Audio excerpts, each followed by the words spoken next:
Hello guys, welcome to the Ravi blog. सबैजनालाई नमस्कार है। अनि आज चाहिँ हाम्रो यहाँ रुमको दिल्लीमा रुम लिइसकेका छौँ।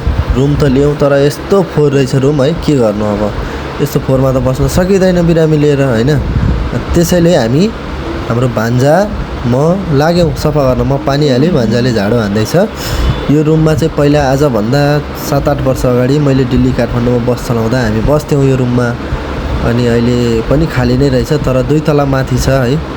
के गर्नु, गाह्रो त हुन्छ बिरामी लिएर जान लिएर आउन। मलाई लास्टै गाह्रो हुन्छ, त्यो मलाई थाहा पनि छ।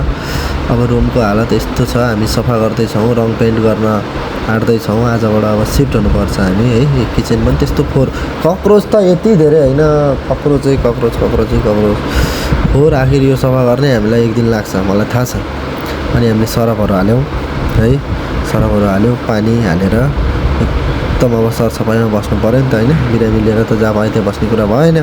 गर्दै जाँदा हामीले सफा गर्छौँ, सबैजना मिलेर सफा गर्छौँ रुम।